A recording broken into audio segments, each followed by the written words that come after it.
Gloire à toi le Tout-Puissant, le véritable Dieu, l'incomparable. Tu mérites notre adoration, notre louange, Seigneur.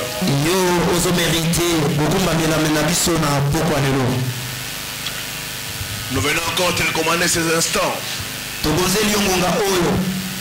Saint-Esprit, soit au rendez-vous. Nous voulons travailler avec toi. Aide-nous à comprendre la parole de Dieu. Selon qu'il est écrit, ils seront tous enseignés de Dieu.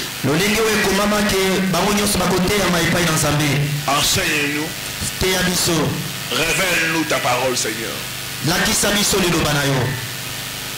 Nous jurons de te donner toute la gloire. Au nom de Jésus-Christ. Que les saints disent Amen. Pour acclamer le Seigneur.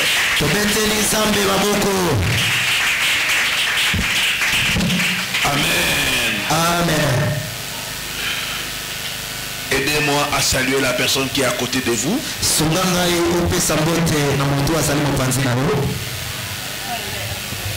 Je vous salue aussi, vous tous qui nous suivez de partout dans le monde.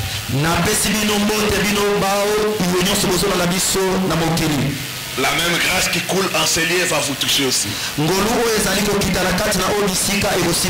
Amen. Amen. Comprendre les manifestations du Saint-Esprit. Les manifestations du Saint-Esprit.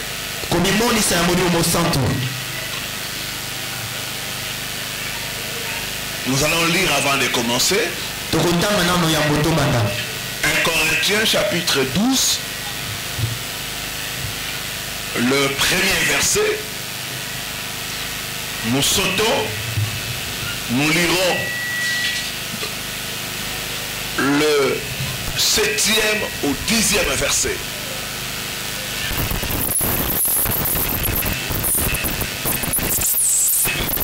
Au nom de Jésus-Christ. Passe comme ça. Mettons-nous debout, s'il vous plaît. Pour ce qui concerne les dons spirituels, je ne veux pas, frère, que vous soyez dans l'ignorance. Le 7e au 10e verset. Du 7e au 10e verset, je lis au nom de Jésus-Christ. Or, à chacun, la manifestation de l'Esprit est donnée pour l'utilité commune. En effet, à l'un est donné par l'Esprit une parole de sagesse, à un autre une parole de connaissance selon le même esprit, à un autre la foi par le même esprit, à un autre le don de guérison par le même esprit, à un autre le don d'opérer les miracles, à un autre la prophétie, à un autre le discernement des esprits, à un autre la diversité des langues, à un autre l'interprétation des langues. Amen. Amen. Que Dieu bénisse sa parole pour nous rassurer. La manifestation du Saint-Esprit, c'est quand le Saint-Esprit se rend visible dans la vie du croyant. Le jour de la Pentecôte, les disciples ont fait l'expérience, la manifestation visible du Saint-Esprit.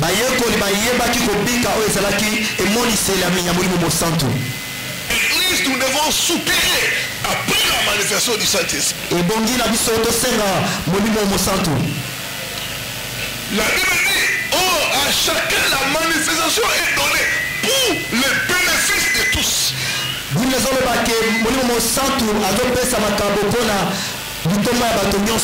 Le Saint-Esprit se rend visible pour notre avantage.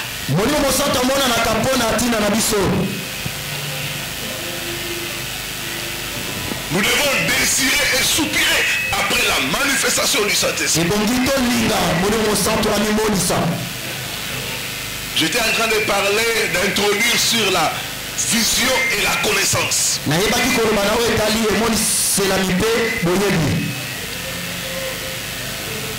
Quand le Saint-Esprit se manifeste, il ouvre nos yeux. Quand le Saint-Esprit se manifeste, il nous donne la connaissance des choses surnaturelles.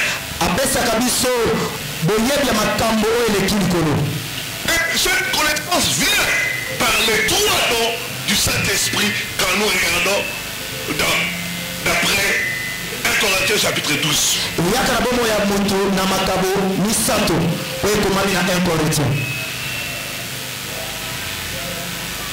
Donc la manifestation de la vision et de la connaissance, c'est quand les trois dons du Saint-Esprit sont opérationnels en nous.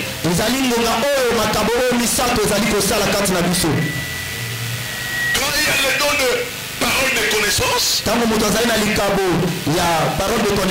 le don de parole de sagesse, et le don de discernement des esprits.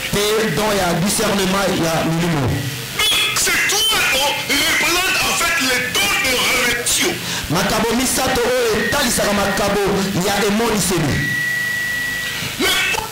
Je ne veux pas que vous soyez ignorants en ce qui concerne les dons spirituels, en ce qui concerne les manifestations du Saint-Esprit. Bien aimé, quand vous recevez Christ, le Saint-Esprit vient vivre en toi. Ton corps devient le temple du Saint-Esprit. Mais ce n'est pas tout. Ce n'est pas tout. Il y a une autre expérience qu'on appelle le baptême dans le Saint-Esprit. Après le baptême dans le Saint-Esprit, il y a une autre expérience. L'onction du Saint-Esprit. Tu dois être roi et revêtir la puissance de vous. Donc beaucoup de chrétiens s'arrêtent seulement au fait d'avoir le Saint-Esprit ou d'être baptisé du Saint-Esprit. Mais nous devons aller au-delà. Nous devons devenir de fleurs, de sources de vie. Le Saint-Esprit doit couler en nous. L'apôtre Paul dit, je ne veux pas que vous soyez dans l'ignorance. Beaucoup d'enfants de Dieu sont dans l'église, mais sont ignorants en ce qui concerne les dons spirituels. Beaucoup ne manifestent pas les dons spirituels. Beaucoup ne savent même pas l'utilité de cela. Il dit, je ne veux pas que vous puissiez être ignorants. Donc quand nous sommes en train d'enseigner sur ce sujet, c'est pour chasser l'ignorance, pour nous donner la connaissance, afin que nous puissions opérer dans les dons spirituels. On dit la manifestation du Saint-Esprit est donnée pour notre avantage, pour notre profit, pour notre bénéfice. Un chrétien qui ne manifeste pas les dons du Saint-Esprit, qui ne manifeste pas les dons du Saint-Esprit,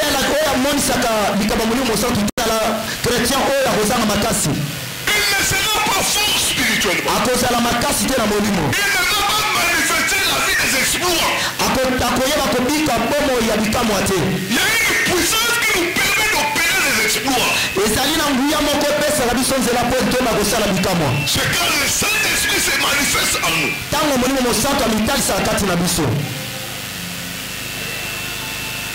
Donc là, nous sommes en train de voir sur la vision et la connaissance.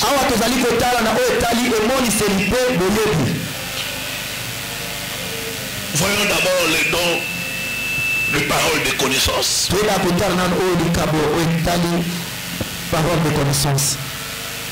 C'est une partie de la connaissance divine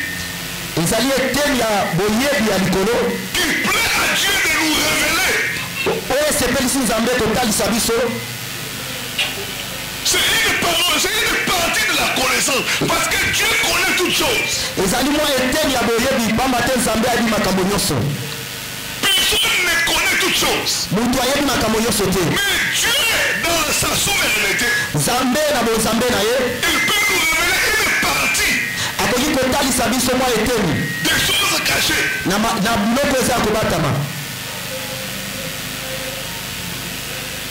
Ce nom ne vient pas par les études. Elle ne vient pas non plus par l'espionnage. C'est le fait que le Saint-Esprit vous révèle les secrets. Les choses cachées. Concernant ta vie, concernant ton entourage. Concernant même ta famille.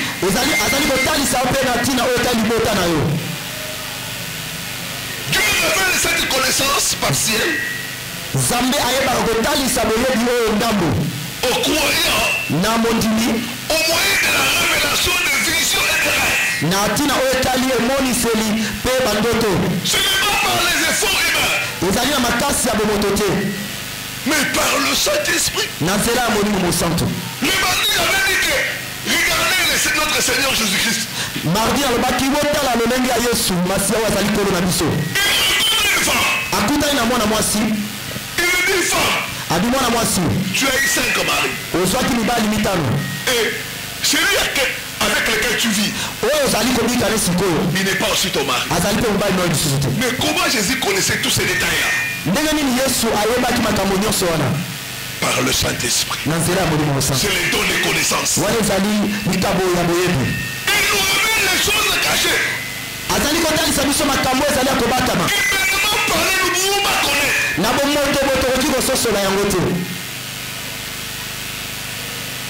Il y a beaucoup d'exemples dans la parole de Dieu. Mais quand tu opères par le don de parole de connaissance. 1 Samuel 9, verset 20. Le Bible dit que Saül et ceux qui étaient avec lui sont allés à la recherche des ânesses qui étaient perdues. Ils l'ont sillonné partout. Ils n'ont pas trouvé les ânesses. Et l'un de ses serviteurs qui était avec lui va lui dire, allons consulter l'Éternel. Allons voir l'homme de Dieu. Et la Bible dit à l'époque, en Israël, celui qu'on appelait le prophète, il était autrefois appelé le voyant. Quand il y a le Saint-Esprit en nous, quand il se manifeste, il nous aide à voir les choses. Les choses que l'ennemi ne peut pas voir. Le Saint-Esprit nous donne la connaissance. On dit autrefois en Israël, celui qu'on appelait le prophète, on l'appelait aussi le voyant. Ils sont allés vers le prophète Samuel. Samuel ne les connaissait pas. Mais qu'est-ce qui s'est passé? 1 Samuel 9, verset 20, on nous lit cela.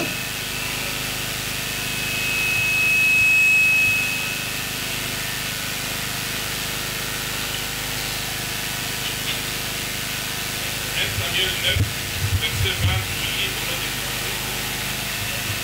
ne t'inquiète pas des ânesses que tu as perdues. Il y a 3 jours, car elles sont retrouvées. Ne t'inquiète pas des ânesses que tu as perdues. Il y a 3 elles sont retrouvées. Comment Samuel pouvait savoir cela? Comment Samuel pouvait savoir que Samuel avait perdu les ânesses? La manifestation du Saint-Esprit. Le Saint-Esprit vient nous révéler les choses cachées. Les choses que, humainement parlant, on ne peut pas savoir cela. Quand le Saint-Esprit se manifeste, il y a la vision, il y a la connaissance. Et cela agit par le don de parole de connaissance. Dieu avait révélé à Samuel, pardon. Toute la situation de Saül.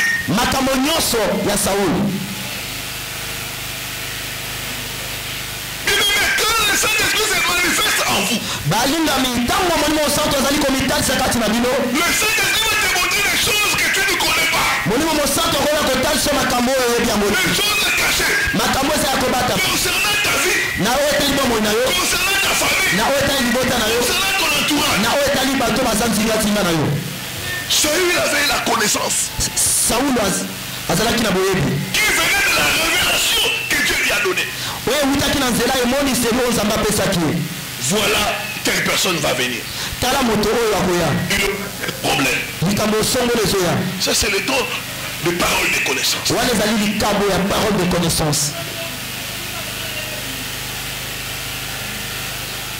Voyons encore un autre exemple. Dans le Nouveau Testament, on nous parle de ce couple Ananias et Saphira. Ils avaient une propriété. Ils se sont entendus de vendre cela. L'homme et la femme se sont arrangés. Ils ont vendu ça, prenons l'exemple, à 1000 francs. Ils ont dit, nous allons dire que nous avons vendu ça à 800 francs. Et personne ne saura. Mais ils sont venus au temple. Ils ont déposé. En voulant déposer le prix de leur champ. En voulant déposer le prix de ce qu'ils avaient vendu comme leur propriété.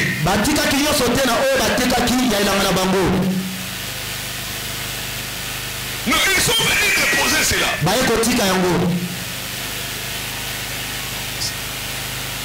L'apôtre Pierre, Dieu va lui révéler.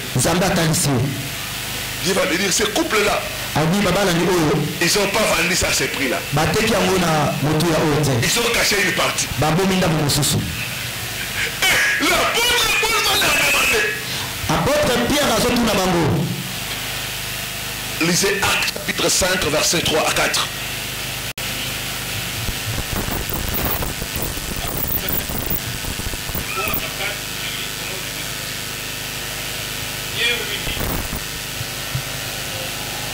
Pierre lui dit, Ananias, pourquoi Satan a-t-il rempli ton cœur? Oui. Et au point que tu mentes au Saint-Esprit et que tu aies retenu une partie du prix du champ. S'il n'était pas vendu, tu... S'il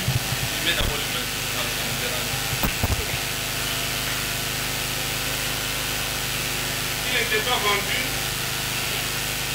ne serait-il pas, et après il a été vendu, le prix n'est-il pas à ta disposition? Comment as-tu pu mettre à ton cœur un pareil sac? Ce n'est pas à des hommes que tu as menti, mais à Dieu. Bien-aimé,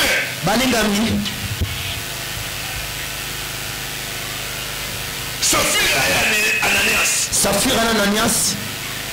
se disait que personne n'allait savoir. Mais ils ne savaient pas que le Saint-Esprit avait répandu le connaissance. Bango bayebaki te molimo mosantu asopaki likabo ya boyebi pe ya komona. L'apôtre Paul leur a demandé la question. Apôtre Pierre azotune motuna. Mais est-ce à tel que vous avez vendu les champs? Botekaki yango na tango na prix oyo. L'homme et la femme vont dire oui. Mwasi na mobali bandimini iyo. L'apôtre Paul dit non. L'apôtre Paul dit non. Apôtre Pierre alobi te. Pourquoi? Mpona nini? Toi et ta femme, vous êtes arrangés pour mentir au Saint-Esprit. Mona mwasi no boyokani mpo bokosa molimo mosantu. Ce n'est pas les autres que vous avez menti. Eza bokosi bato te. Mais à Dieu. Me bokosi nde Nzambe. La Bible dit sur les champs. Makomi na Nzambe ezoba kaka na ngomba wana.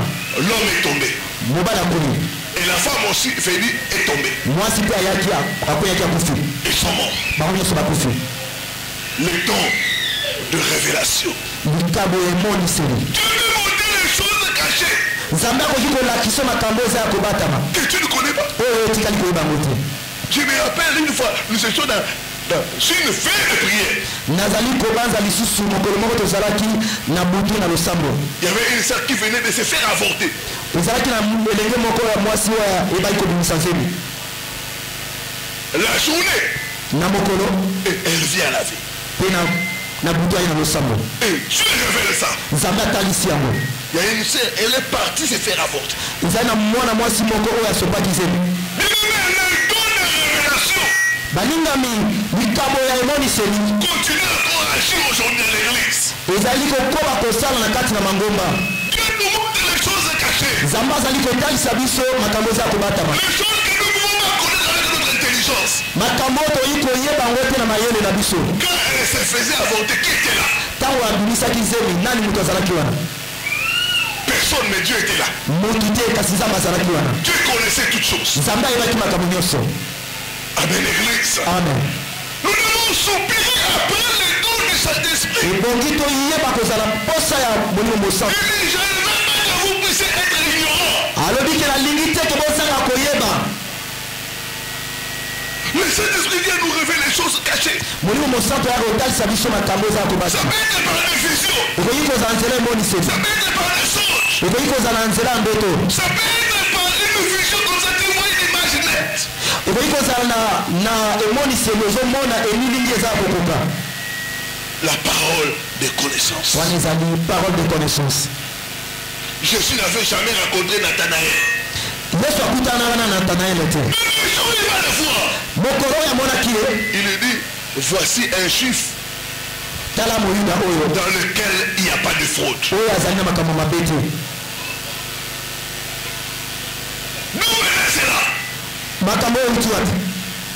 La parole de connaissance. Euti na liloba ya boyebi. Je me rappelle une fois, j'ai prié pour les gens. Nakanisi lisu ntango na bandaki kosala na mpo na bato. Je suis arrivé dans le cas d'un frère. Nakomaki na likambo ya ndeko moko ya mobali. Avant de prier pour lui, Liboso na bonde ya mpo na ye. je lui ai posé la question. Natunaki motuna. C'était par révélation. Ezalaki na emoniseli. Où est ta femme? Wapi mwasi nao? Le frère m'a regardé. Ndeko mobali oyo atali nga. Il était là, étonné, dépassé. Azalaki wana mayele ezalaki soki abandi kokamwakamwa. Après, il va s'approcher de moi. Mpe na nsima akusani pembeni na nga. Pasteur, Mobateli bapate. je suis venu ici Nga na ye lisika oyo. pour les problèmes de ma femme. Mpo na likambo ya mwasi na nga. J'ai dit, je sais, elle n'est pas à la maison. Nayebi aza na ndako te. Yes. Je ne le connaissais pas. Nayebaki te. Le Saint-Esprit m'avait montré déjà Kasi molimo mosantu ayebaki kotalisanga yango. que sa femme n'était plus à la maison. Ete mwasi nazalaki su na ndako te. Mais nous avons besoin des manifestations du Saint-Esprit. Bandeko balingami tozala bosenga molimo mosantu amimolisa. Si l'Esprit de Dieu se manifeste par nous, Soki molimo mosantu emonisami kati na biso te. les sorciers vont se moquer de nous. Bandoki bakoseka biso. Les sorciers vont être à l'aise. Bandoki bakozala kimia. Mais avec le don de vision et de connaissance, Wana soki tozala likambo ya emoniseli mpe na boyebi. nous pouvons dire, ma soeur, tu es en train d'envoûter, fais attention. Wana tokoloba ndeko mwasi obandi koyoka keba. La personne aura peur. Alléluia. Moto akobanga. La personne va craindre l'église. Beaucoup de sorciers opèrent aujourd'hui dans l'église parce qu'il y a beaucoup d'aveugles. Ebele ya bandoki bazali ko kosala misala bango na mangomba pamba te bato bazali na miso lisusu te. Ebongi tosambela nzambe. Nous ouvre les yeux. Afungola biso miso. Nous donne la connaissance. Apesa biso boyebi. Tu connais le passé, le présent et l'avenir. Nzambe ayebi makambo eleka oyo ezali mpe oyo ezali koya. Il peut nous remettre les choses cachées. Akoki kotalisa biso makambo ezali kobatama. Cet homme-là, tel qu'il vient là, c'est pour ruiner ta vie, ma soeur. Avec la parole de connaissance, tu peux détecter déjà. La parole de connaissance, Dieu m'a dit que cet homme-là, il vient pour détruire ma vie. Alléluia, église. Amen. Mardi alobaki yango. Jésus connaissait déjà en avance qui allait le trahir. Yesu ayebaki liboso ya makambo nyonso nani akoteka ye. Amen. Amen. Donc nous voyons les dons de connaissance opérer dans la vie de notre maître. Tozali komona likabo ya parole de connaissance ebale kosala na kati ya kolo na biso. C'est ça la Pentecôte. Nde yango babengi yango Pentecôte. Nous amener à la dimension surnaturelle. Ezali komema biso lepimelo oyo ya bomoto te. Na ebimelo oyo ezali ya bomoto te. C'est ça la mission du Saint-Esprit. Wana nde ezali lotombo ya molimo mosantu. Deuxième chose, eloko ya mibale, toujours dans les dons dans la vision et la connaissance, kaka na oyo etali likabo ya komona mpe ya boyebi. Il y a le don de parole de sagesse. Ezali mpe na likabo ya maloba ya bwanya. Et si Dieu nous donne une partie de sa sagesse, awa nzambe azali kopesa biso ndambo ya bwanya na ye pour résoudre certains problèmes, mpona kopesa biyano na makambo misusu. La parole de sagesse n'a rien à voir avec la sagesse humaine. Oyo etali boyebi ya bwanya ekokani te na boyebi ya bomoto. Cette sagesse est supérieure. Bwanya wana eleki likolo makasi. Cette sagesse nous aide à résoudre des problèmes difficiles. Bwanya wana esungaka biso kopesa biyano ya makambo ya makasi. Des équations impossibles. Na makambo ya somo. Mais si nous sommes dotés de ces dons-là, soki mpe topesameli likambo wana, nous allons apporter des solutions. Wana tokomema biyano. Alléluia, église. Amen.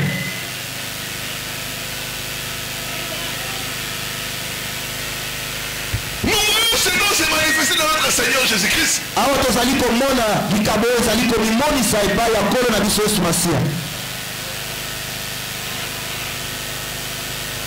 Dans Matthieu 22, versets 15 à 22, la Bible dit un groupe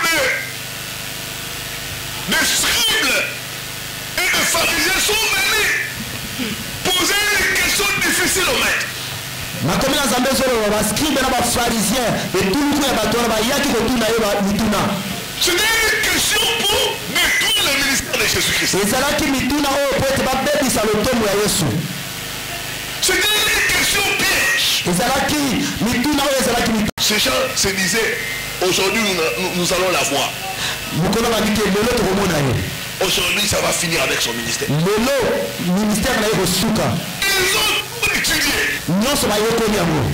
S'il répond comme ça, soki ayandoli boye, nous allons le prendre. Tokozwa ye. S'il répond comme ça, soki ayandoli boye, nous allons aussi l'attraper. Tokokanga ye.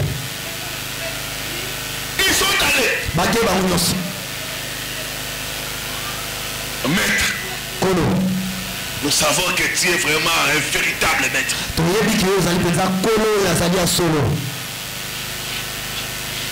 Est-ce que c'est permis epesameli nzela que nous puissions payer l'impôt, oui ou non? tofuta mpako tope te. Bien-aimé, ndeko bali imaginez s'il disait oui. kanisa na soki alobaka iyo Les juifs n'aimaient pas les romains, n'aimaient pas César. bayuda babandaki kolinga bato ya rome te, babandaki kolinga césar te. S'il disait oui, soki alobaki iyo ah bon, Jésus, toi tu es du côté de ceux qui nous oppressent. yesu ozali mopanzi ya bato bazonyokola biso. Donc tu es du côté des romains. ozali kote ya baromain. Là, ils allaient s'élever contre lui. S'il disait non, là, c'est César lui-même qui devait l'arrêter. Toi, tu pousses les gens à ne pas payer l'impôt. Nous t'arrêtons. Donc, il a dit une équation. Oui, il a resté la colère des Juifs. Non, il a ressuscité la colère des Romains.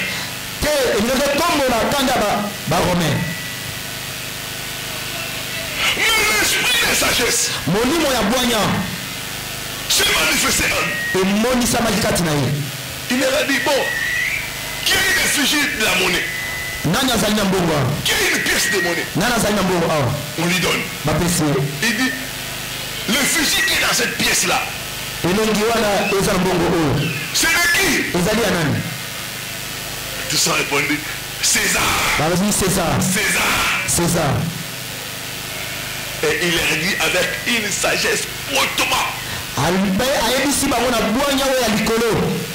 Rendez à César ce qui est à César. Et à Dieu ce qui est à Dieu. Yes. Je n'ai pas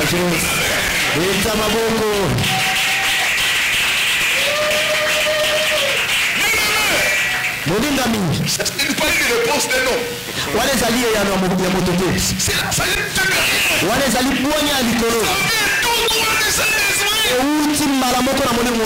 directement. Tous ont fermé la bouche. Ils sont partis. Confondus.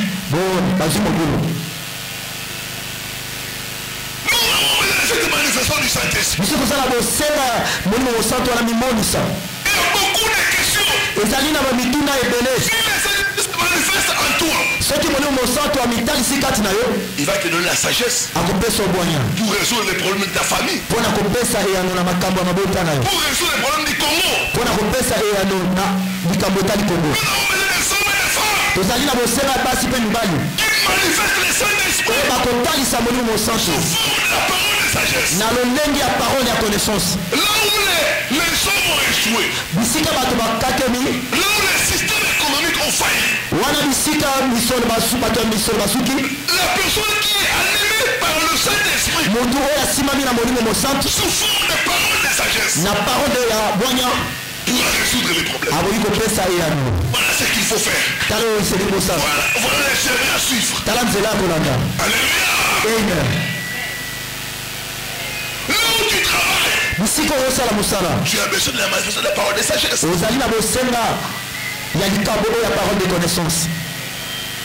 Les problèmes que vous avez dans votre entreprise, pour apporter des solutions, il faut la parole de sagesse. Il va apporter les solutions qu'il faut pour que tu puisses être la tête et non la tête. Amen. Dans tes affaires, tu as besoin de la parole de sagesse pour résoudre les équations difficiles. Comment je peux monter? Comment je peux surpasser? La parole de sagesse. La parole de sagesse. Nous avons dit la manifestation de la vision et de la connaissance. La connaissance ici, c'est pour donner des solutions. La personne donne la solution face à un problème. Quand l'esprit se manifeste, la personne donne la solution. Depuis que Jésus a dit ça, rendez à César ce qui est à César, et à Dieu ce qui est à Dieu. Les hommes de ce monde ont pris cela pour mettre la séparation entre la politique et la religion. Amen. C'est une sagesse divine. Quand le Saint-Esprit se manifeste en vous. Tu seras plus sage même que le vieillard. La sagesse n'est pas que les cheveux blancs. Ce n'est pas question d'âge. Mais c'est question que le Saint-Esprit soit en toi et se manifeste. Amen Église. Amen. Amen Église. Amen.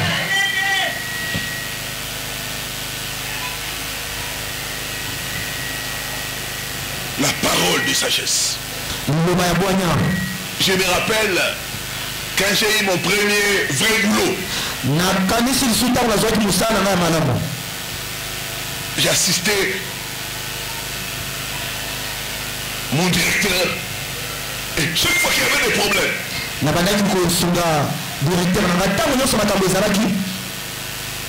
il allait me consulter. Richard, voilà, il y a ça. Qu'est-ce que nous pouvons faire? Et chaque fois je lui donnais la sagesse de Dieu. La sagesse de Dieu. Voilà ce qu'il faut faire. Voilà ce qu'il ne faut pas faire.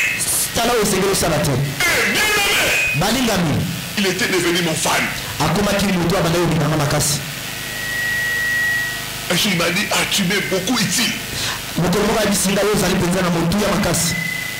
Et un jour il a augmenté mon salaire comme ça. Mais le monde a besoin des hommes et des femmes qui ont des solutions. Par le Saint-Esprit, nous pouvons résoudre beaucoup de problèmes. Dans nos mariages, dans nos maisons, dans nos familles, dans nos sociétés.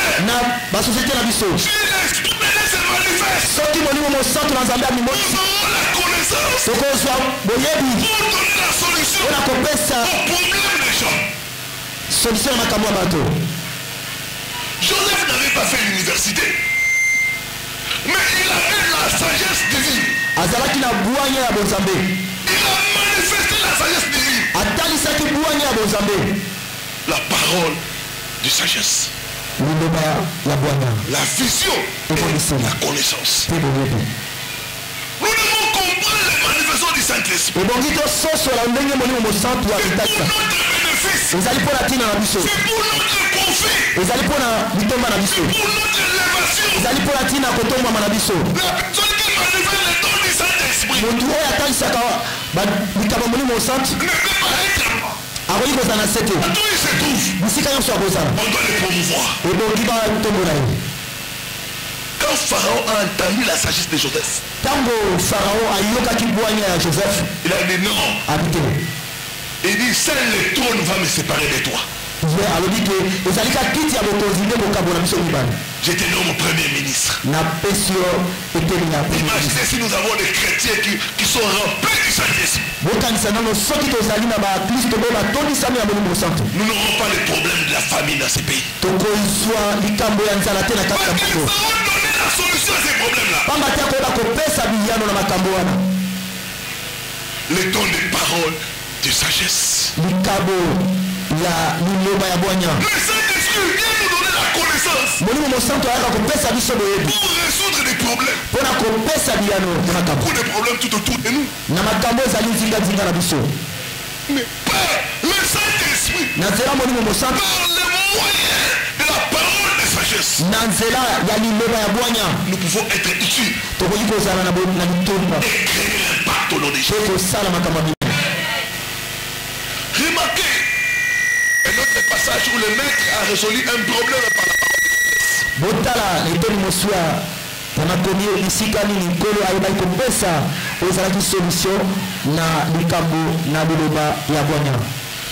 Jean chapitre 8 verset 4 à 5. Le Bible dit ceci.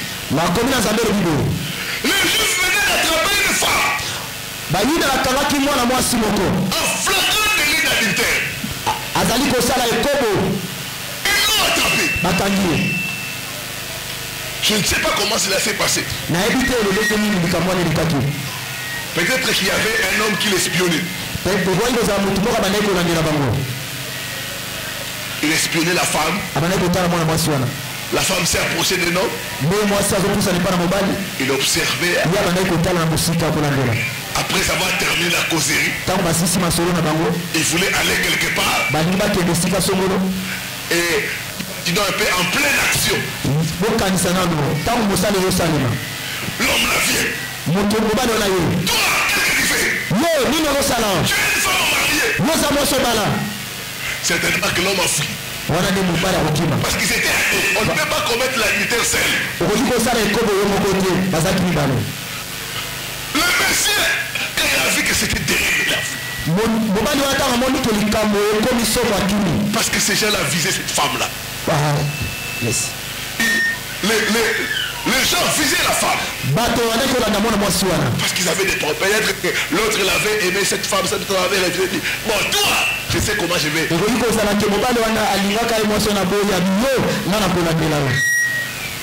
si on l'a attrapé, là, on a dit bon. Vous savez quand on vous attrape dans des conditions comme ça, on te dit, là, tu ne dois pas être bien habillé. Tu portes une partie de l'habit parce que ça c'est la peur. Yes. Amen l'église. Amen. Amen l'église. Comme j'avais suivi quelque part là, une femme là avec un président américain. Moi si mon président américain.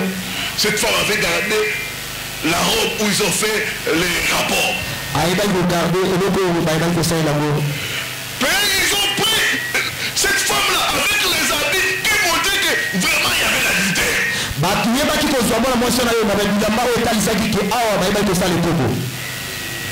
Et ils l'ont amené chez les Jésus. Avant ils ont dit, bon, nous ne voulons pas d'abord la tuer. La loi dit, quand on attrape une femme comme ça, il faut la lapider jusqu'à ce qu'elle va mourir. Nous allons voir sa théologie. S'il va contredire Moïse. Parce que Moïse était un grand. Ils ont amené la femme auprès du maître.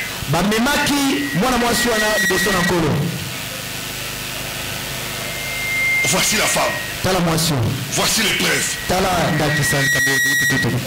Moïse nous a dit, dans des cas comme ça, nous devons lapider cette femme. Et toi, qu'est-ce que tu dis?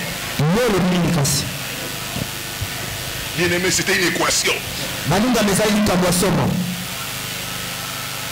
Toi, qu'est-ce que tu dis? Bien aimé, il y a des fois certains problèmes. Ça demande la sagesse surnaturelle. La sagesse surnaturelle. Et le Saint-Esprit est là pour ça. Le Saint-Esprit est là pour cela. Nous donner la sagesse surnaturelle. La sagesse qui dépasse la sagesse des hommes. Si Jésus avait dit, bon, lapidez-la comme Moïse.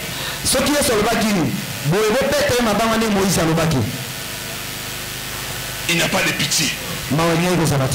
Cet homme n'a pas de pitié. Comment il vient enseigner la grâce? Et il dit de lapider la femme. C'est dit, ne le faites pas. Il contredit Moïse. C'est rebelle. Il ne vient pas de Dieu. Parce que Dieu ne peut pas se contredire. Dieu qui s'est révélé par Moïse. Dieu a donné les 10 commandements. Comment c'est même Dieu peut révoquer son commandement? C'est un blasphémateur. Devant cette équation-là, devant cette question difficile, la Bible dit qu'il était en train d'écrire. On ne sait pas ce qu'il écrivait. Directement, il a reçu la parole de sagesse. Qui d'entre vous est sans péché, qu'il jette la pierre à cette femme? Bien aimé, cette parole, ce n'est pas la parole d'un homme.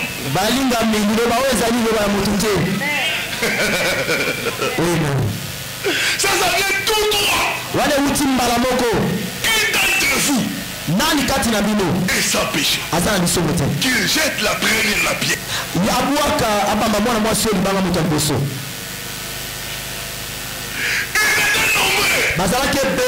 C'était ça. En commençant par les plus âgés. Tous tenaient leur pied. Ils s'attendaient seulement que Jésus dise oui pour lapider sa. Là avec leur pied. Qui d'entre vous est sans péché, qu'il ose le faire? Le vieux, regarde. Moi peut-être je n'ai pas fait l'adultère, mais j'ai haï mon frère. J'ai pas. Il rentre chez lui. L'autre vient. Moi peut-être je n'ai pas fait l'adultère, mais j'ai menti. À propos du chant de l'autre ami là, j'ai menti. C'était 5 tonnes. Moi j'ai dit c'est 1 tonne.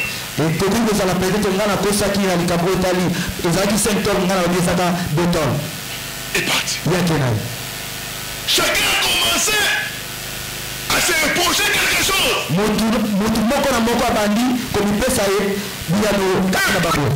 Jusqu'au plus cher. Ils sont partis. Quand Jésus a relevé la tête, il a trouvé personne. Donc cette parole-là a résolu les problèmes. A résolu les problèmes. A résolu les problèmes. Et lui-même l'aimait. Lui il était sans péché. Il pouvait prendre la pierre et jeter à la femme. Et des femmes, je ne te condamne pas non plus. Va et ne péche plus. Et c'est comme ça que cette femme a été délivrée. La parole de sagesse. Ça nous permet de résoudre les problèmes. Il y a des problèmes tout autour de nous. Nous avons besoin des enfants de Dieu. Ils manifestent le don de sagesse. Le don de parole de sagesse. Pour donner la solution au problème de ce monde. Les dons de vision et de connaissance. La vision et la connaissance. Cette connaissance nous permet pas seulement de savoir les choses cachées, mais aussi de donner la solution. Dieu va faire de toi des solutions non existantes. Dieu va demander la bouche du Saint-Esprit. Que le Saint en toi. Sous forme de paroles de sagesse. Des paroles de connaissance. Pour résoudre les problèmes des gens.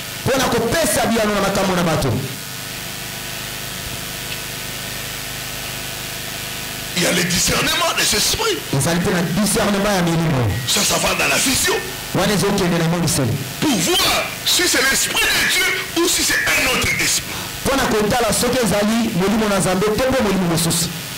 Beaucoup de fois nous tâtonnons. Mais quand l'esprit se manifeste, donc ici il s'agit d'un démon. Ici c'est Dieu. Je me rappelle, j'avais organisé une réunion là de délivrance et j'étais en train de prier pour des gens. Le Saint-Esprit m'a poussé à aller vers un frère. Quand je suis arrivé chez lui, là où il était, j'ai vu un féticheur. Avec tout, j'ai vu un féticheur. Donc, vraiment un féticheur. Et directement, j'ai pris autorité au nom de Jésus. Je savais que c'était un mauvais esprit. J'ai commencé à prendre l'autorité et à menacer cet esprit-là. L'esprit du féticheur a commencé à parler. Il m'a donné même là où il était.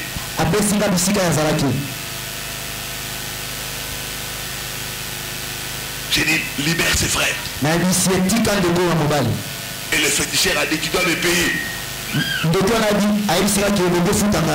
Avant de le libérer, tu dois me payer. Comment je pouvais savoir que ce frère portait en lui l'esprit d'un féticheur?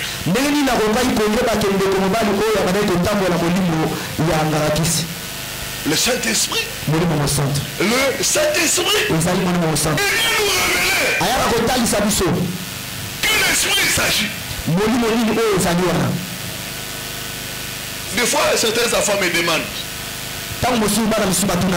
parce que comment tu sais qu'ici il y a un démon et ici il n'y a pas?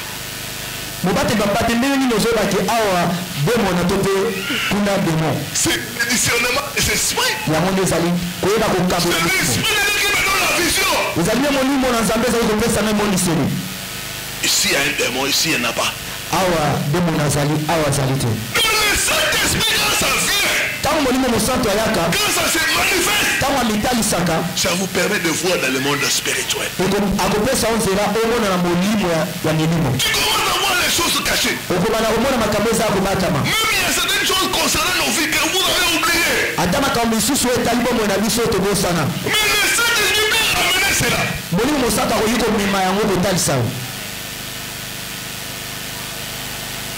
Je faisais la délivrance d'une sœur. Et il y avait comme l'esprit d'un animal féroce. Comme un tigre.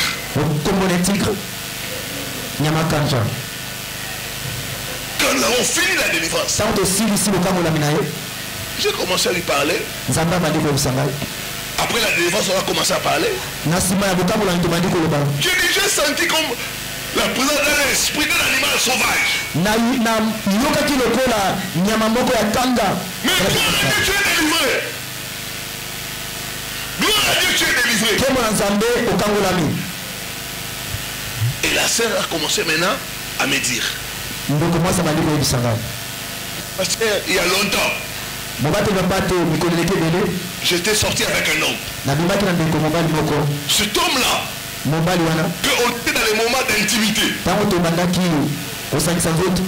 il faisait des gestes comme un animal. Directement, il m'a dit, c'est là où cet esprit est entré en nous.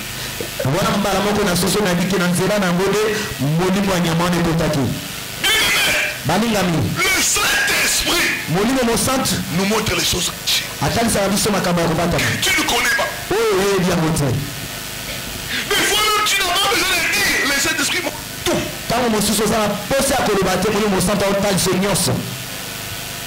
Je me rappelle encore. J'ai prié pour une soeur qui est en France. Quand j'ai commencé sa délivrance, directement Dieu m'a donné la révélation. Je voyais un homme comme un métis. Métis, c'est ce qu'on dit métis. Un homme. Cet homme, c'était comme habiter dans la vie de la sœur. Cet homme disait, elle ne peut pas se marier, elle est à moi.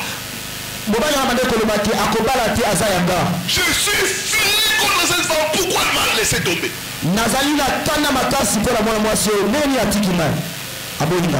J'ai commencé sa délivrance. Elle a vomi. Et le démon est sorti. Après la délivrance, j'ai demandé à la soeur, est-ce que dans ta vie, tu as connu un homme qui était métis? Il dit oui, c'est le père de mon enfant. Je dis, elle est la source de tous tes problèmes. J'ai dit, est-ce que tu savais que ce monsieur était dans la sorcellerie? Elle ne savait pas. Elle ne m'avait même pas. Moi, je ne savais pas sa vie. Mais l'Esprit de Dieu, qui connaît toutes choses, qui nous montre les esprits auxquels nous sommes en train de combattre. L'Esprit de Dieu te montre tes combats. Il y en a qui ont des serpents. Oui, ils ne savent pas. Mais quand il y a le discernement, nous voyons les serpents. Nous voyons toutes sortes d'animaux dans la vie des gens. La tortue.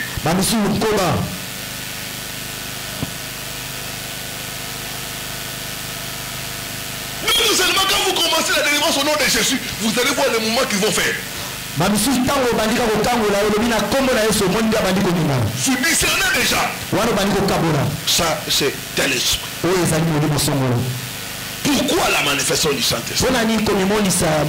Première chose, c'est pour notre protection. Et même si nous n'avons pas la vision et la connaissance, nous n'avons pas être protégés. Nous devons nous protéger. Bien aimé, nous sommes dans un monde où il y a la méchanceté. Mais si un serpent entre ici, si nous voyons le serpent, il nous serait facile de nous protéger contre ces serpents. Parce que nous l'avons vu. Et il nous serait facile aussi de les tuer. Quand il y a le don de vision et de connaissance, ça nous permet de nous protéger. De protéger nos ministères. De protéger nos étoiles. Beaucoup de gens, on a échangé leur étoile. On a volé leur bénédiction. Parce qu'ils ne voyaient pas les personnes avec qui ils étaient en contact.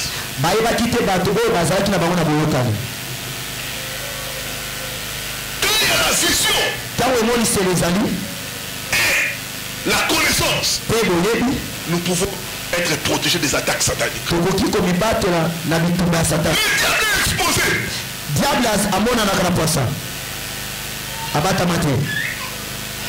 Vous savez, même nos églises comme ça, les sorciers opèrent. Parce que s'ils viennent, ils seront démasqués. Et nous allons détruire leurs œuvres.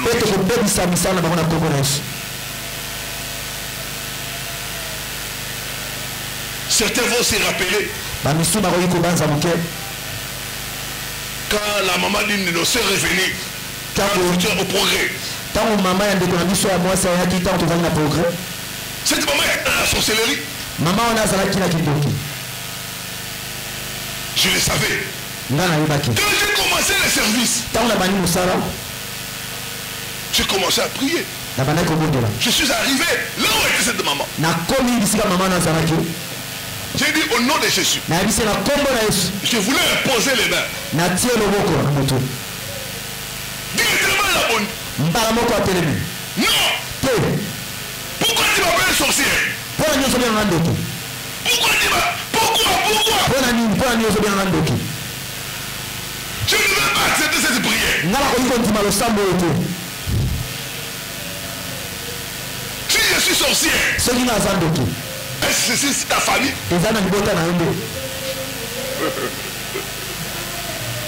Allez à l'église. Amen. C'était comme du théâtre. En plein culte. La personne a commencé à parler. À parler. jusqu'à ce que les sages qui étaient là l'ont fait sortir du Bama. Tu ne veux pas la délivrance. Va à l'extérieur là-bas. Va attendre ta fille à l'extérieur. À l'église. Mais s'il n'y a pas la vision et la connaissance, une telle personne va continuer à agir. Mais c'est sur là que Dieu a dévoilé toutes ses œuvres. Amen. Deuxième chose, la vision et la connaissance, c'est pour notre direction. Et il y a beaucoup de chemins. Mais il y a un seul chemin. Et pour discerner ce chemin de ta bénédiction, tu as besoin de la vision et de la connaissance.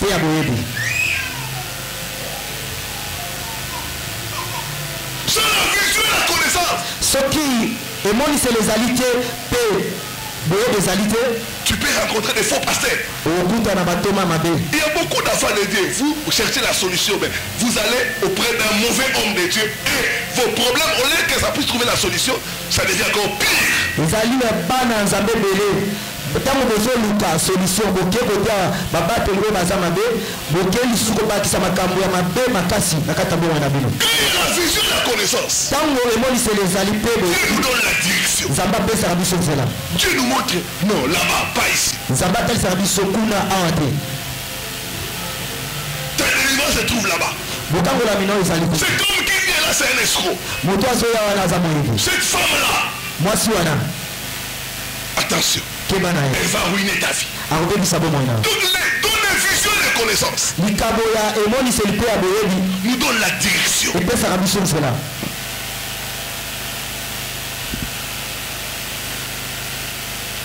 Troisième chose, les dons de vision et de connaissances nous montrent les choses cachées pour notre libération. Il y a beaucoup de gens, ils ne sont pas délivrés parce qu'il y a certaines choses qui sont cachées ou bien qu'ils ont oubliées, qui permettent à l'ennemi de les réclamer. J'ai reçu le cas d'une soeur. Elle est déjà âgée. Pas de mariage. Un jour, dans une vision nocturne, il voit des filles. C'est entre les filles. Il y a une fille qui l'aime dans la vision. Et elle dit, toi tu es lesbienne.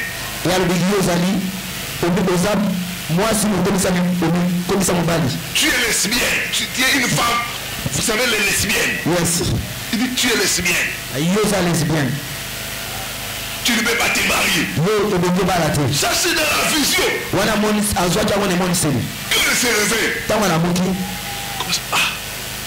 Comment je peux avoir une telle vision? Entre les filles, il y a une fille qui me dit non, toi tu es à moitié lesbienne.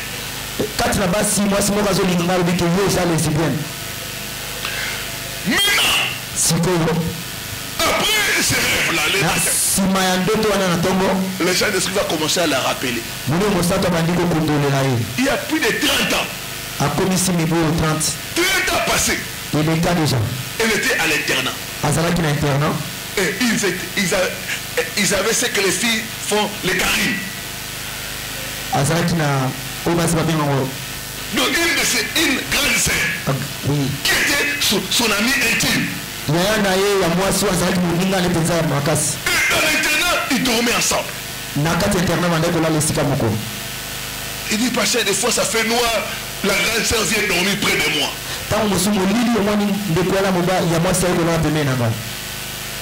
Il dit une fois, elle a commencé à me toucher. Parce que c'était il y a longtemps. Mais quand j'ai vu les rêves là, on m'a dit que j'étais lesbien. J'ai maintenant compris. Les problèmes venaient de là. Elle ne savait pas. Il dit, je suis passé par des kilos d'âme. Mais jamais j'ai dit cette chose-là. Mais ce jour-là, à partir de la vision, elle a compris que par cet acte-là, elle avait ouvert la porte. Le don de vision et de connaissance nous aide pour notre délivrance. Il y a des choses que nous avons fait, que nous avons oublié. Mais l'ennemi utilise cela pour nous avoir, pour nous condamner. Mais quand nous n'avons pas la vision et la connaissance, comment serons-nous délivrés? Quatrième chose, c'est pour notre délivrance des pièges du diable. Des fois, le diable peut tendre des pièges. Mais quand nous avons la vision, nous voyons. Ah, ici il y a un piège. L'argent que cette personne te donne là, c'est pour détruire ton onction. C'est un piège. Vous avez des cadeaux empoisonnés. Mais comment tu vas voir ces cadeaux là si Dieu ne t'ouvre pas les yeux?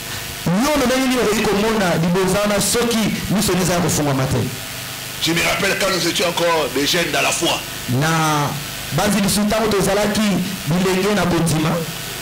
Il y avait un aîné dans la foi.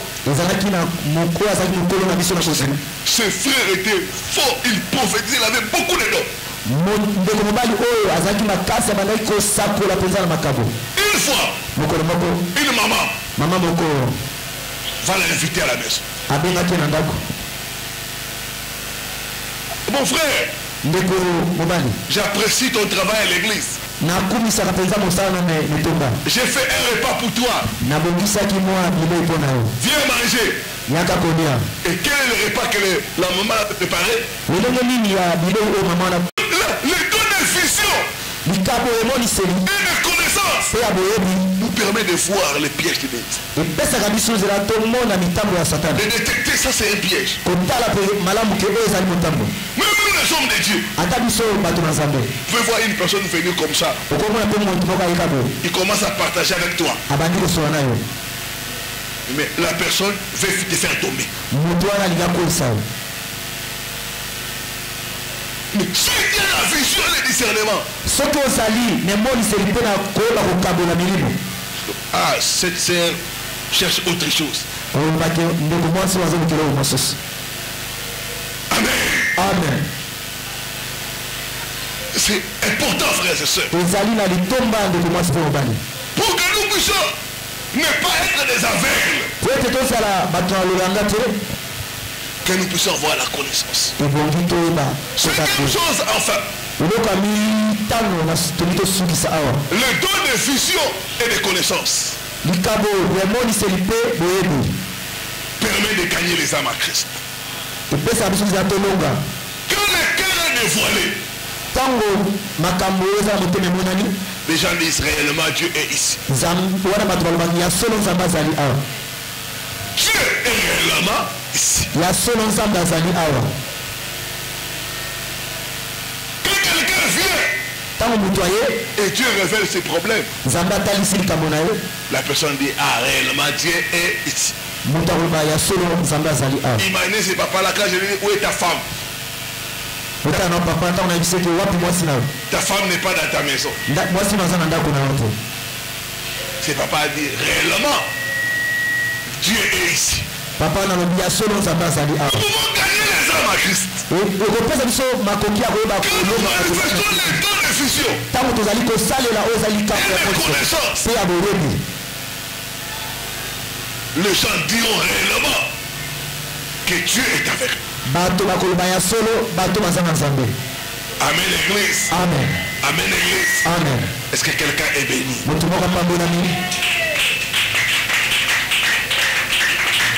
Nous voulons passer à la prière. tolingi toleka na losambo